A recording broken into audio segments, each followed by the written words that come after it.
বিসমিল্লাহির রহমানির রহিম।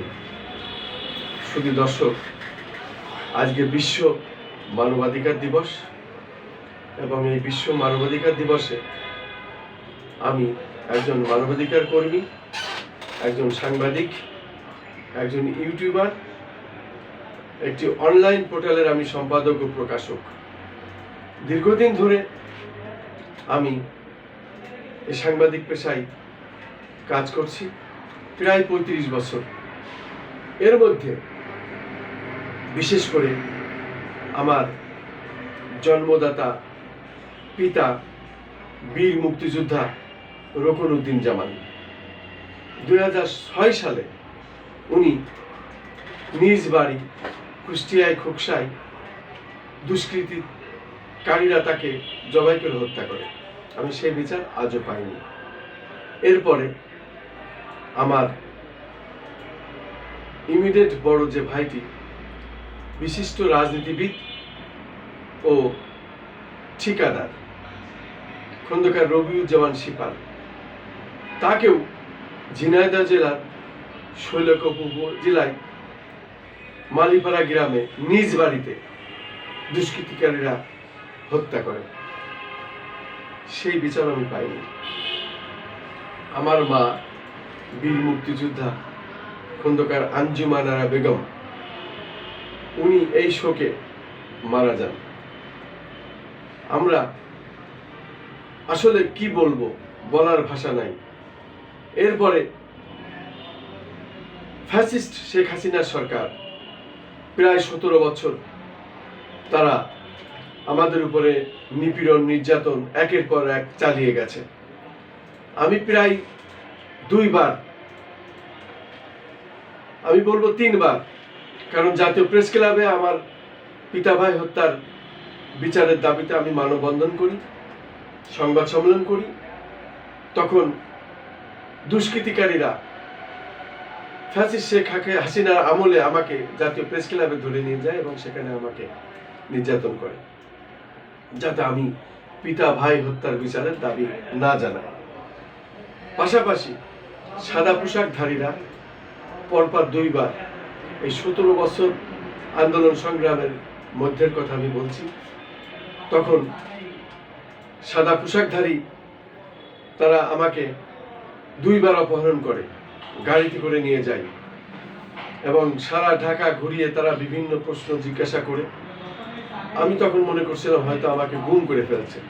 যাক, এক পর্যায়ে আমাকে সারা রাজধানী ঢাকায় চোখ বেঁধে বিভিন্ন জায়গায় ঘুরাইছে। এরপর আমাকে ছেড়ে দেওয়া হয়েছে।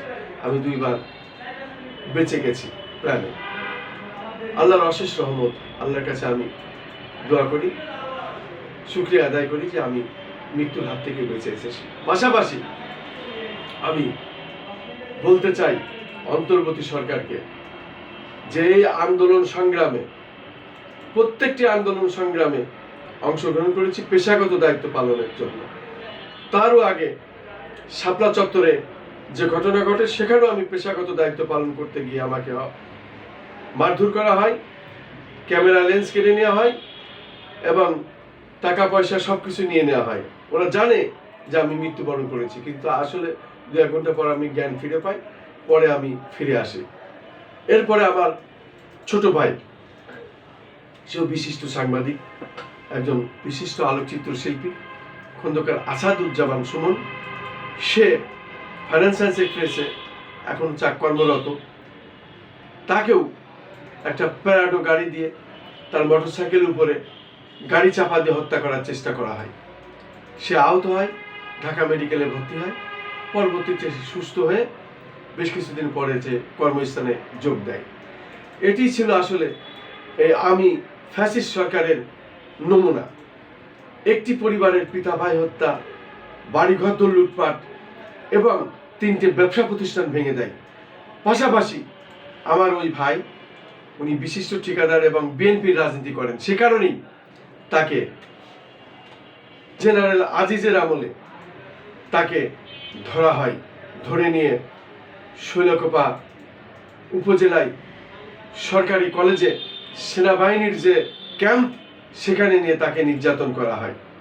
এই ছিল শেখ হাসিনার একেবারে উদ্দেশ্য ভাবে যে কাজগুলো করা, বিভিন্ন জায়গায় সারা দেশে যেসব জায়গায় বিএনপি পন্থী লোক যারা আওয়ামী এই দুঃশাসন যারা পছন্দ করতো না, তাদেরকেই বেছে বেছে এইভাবে নির্যাতন করেছে। তার ভিতরে আমাদের পরিবার একজন, সেই পরিবারের সদস্য আমি। অথচ আমরা আজও বিচার পাইনি।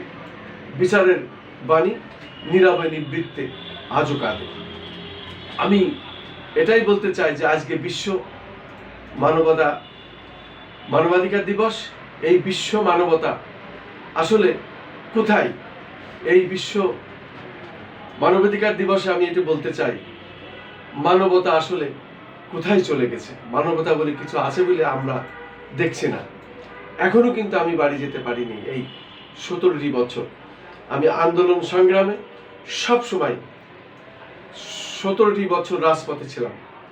আমার পেশাগত দায়িত্ব পালন করেছি, টিয়ার সেল খেয়েছি, বিভিন্ন রাবার বুলেট, ইট পাটকেল এবং কাঁদানি গ্যাসে আমি কয়েকবার সেন্সলেস হয়েছি।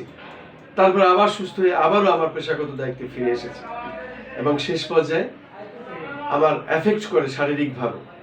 আমি তখন মুগদা মেডিকেল কলেজে হাসপাতালে ভর্তি হই এবং সেখানে প্রায় 1 মাস আমি আইসিইউতে ছিলাম। বিভিন্ন রোগ শোক একবারে যখন বাসা বাঁধে, এইসব বিভিন্ন কারণে আন্দোলন সংগ্রামের অনেক ঘটনা, এরপরে তো বিভিন্ন ধরনের বাবা ভাই হত্যা, বাড়িঘর লুটপাট, চিন্তা ভাবনা তো আছেই, বিচার নাই, বাড়িঘর ছাড়া সব কিছু লুটেরা লুটে নেয়। এই কারণেই আমি অন্তর্বর্তী সরকার প্রধানের কাছে আমি আমার অনুদানের জন্য চিকিৎসা বাবদ, আমি যেহেতু এখনো ওষুধ খাচ্ছি, পেরে উঠছি না, অনেক ধার দেনা, জমি বিক্রি করা হয়েছে, অনেক ক্ষতিগ্রস্ত, আমি একটা অনুদানের জন্য দাবি জানিয়েছি, কিন্তু আজ পর্যন্ত সেখানেও কোনো খবর নাই। অথচ আমি একজন জুলাই যোদ্ধা। যেহেতু আমার পেশাগত দায়িত্ব পালনের জন্য প্রত্যেকটি সময় এই আন্দোলন সংগ্রামে থাকা লেগেছে এবং এই ভিডিও ফুটেজ আমি কাজ থেকে করেছি, তার সমস্ত কিছু ডকুমেন্টস আমার 12টি ইউটিউব চ্যানেল, ইনশাল্লাহ এই 12টি চ্যানেলেই আমার এগুলো ধরা আছে, আমার কাছে এগুলো রাখা আছে। এগুলো বিশ্ববাসীও দেখছে, দেশবাসী দেখছে, যেহেতু এটা এখন ইন্টারনেটের যুগ। আমি তাই বলতে চাই, এই বিশ্ব মানবিক দিক বিবেচনা করে এই অন্তর্বর্তী সরকারকে বলবো যে বিশ্ব মানবাধিকার দিবসে অন্তত আপনি, আমি নয়, আমার মতো এই বাংলাদেশে বহুত মানুষ আনাচে কানাচে প্রত্যেকটি জেলায় তারা পড়ে আছে, ভুক্তভোগী, আহত, জুলাই যোদ্ধা, তাদের কোনো হিসাব নিকাশ নাই। পরিষ্কার ভাষায় আমি বলতে চাই, যেহেতু 17 বছর এই আন্দোলন সংগ্রামে ছিলাম, আমি দেখেছি আওয়ামী এবং আমি দোসর ছাড়া সমস্ত পেশাজীবী, সমস্ত বয়সের মানুষ এদেশের এই আন্দোলন সংগ্রামে অংশগ্রহণ করেছিল এবং যার কারণে এই ফ্যাসিস্ট শেখ হাসিনা পালাতে বাধ্য হয়েছে।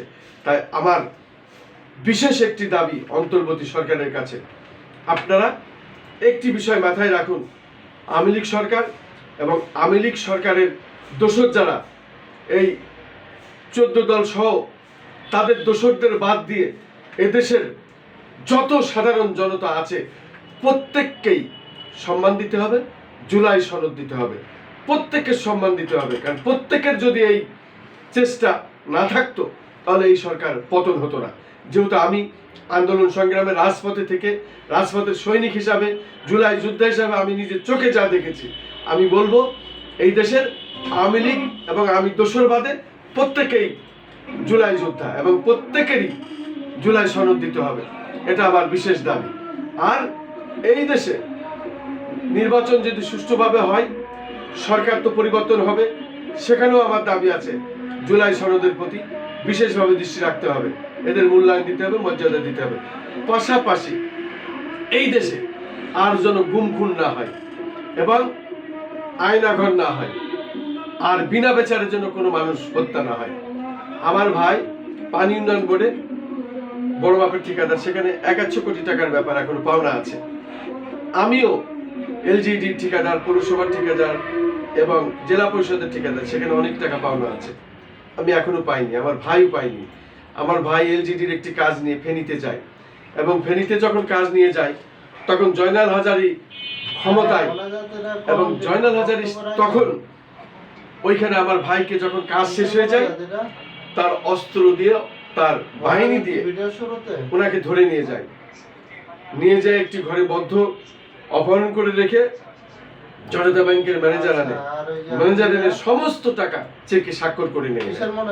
আমি অন্তর্বর্তী সরকারকে দাবি জানাচ্ছি, আমার এই ভাইয়ের টাকার মধ্যে আমাদের পারিবারিক সকলের টাকা আছে, ধার দিনার টাকা আছে, এই টাকা পয়সা নিয়ে আমরা অনেক দিন আসুক দেবো আর কি, সম্পত্তি বিক্রি করার টাকাও আছে, এই টাকা ফেরত চাই। এবং জয়নাল হাজারী মারা গেছে তাতে যায় আসে না, তার সম্পত্তি আছে, এই জয়নাল হাজারীর সম্পত্তি কোরক করুন, কোরক করে আমাদের ডকুমেন্টস দেখুন, এরপরে আমাদের টাকাগুলো ফেরত দেওয়ার ব্যবস্থা করুন। অন্তর্বর্তী সরকার প্রধান, বিশেষ করে আমি শান্তিতে নোবেলজয়ী প্রফেসর ডক্টর মোহাম্মদ ইউনূস স্যারের প্রতি আমার দাবি, আপনি আমাদের এই বিষয়টি বিশেষভাবে দেখুন। আমি অনেকবার আপনার কাছে দরখাস্ত দিয়েছি, আমি কোনো সাড়া পাইনি। আমি একটি ক্যান্সার হাসপাতাল করার জন্য আপনাদের কাছে দাবি জানাইছি এবং দরখাস্ত দিয়েছি, যেহেতু এই বাংলাদেশের সরকারের অনেক পতিত সম্পত্তি পড়ে আছে, সেখানে একটু অনুদান দিলেই গরিব মানুষের অন্তত ফ্রি চিকিৎসার ব্যবস্থা করা যায়। আমি সেটাও দাবি জানাচ্ছি আপনার কাছে আজকে এই বিশ্ব মানবাধিকার দিবসে। আমি বিশেষ কিছু বলতে চাচ্ছি না, যেহেতু বলতে গেলে অনেক সময় লেগে যাবে। আজকের জন্য আমি আপনার কাছে বিশেষভাবে এই দাবি জানালাম যে এইগুলো আপনি পুঙ্খানুপুঙ্খানুভাবে দেখুন এবং এগুলো পূরণ করার চেষ্টা করুন। আমি খন্দকার মাসুদুজ্জামান আজকে আন্তর্জাতিক এই বিশ্ব মানবাধিকার দিবসে এই পর্যন্ত আমি শেষ করছি। আসসালামু আলাইকুম। আজ এখানেই শেষ।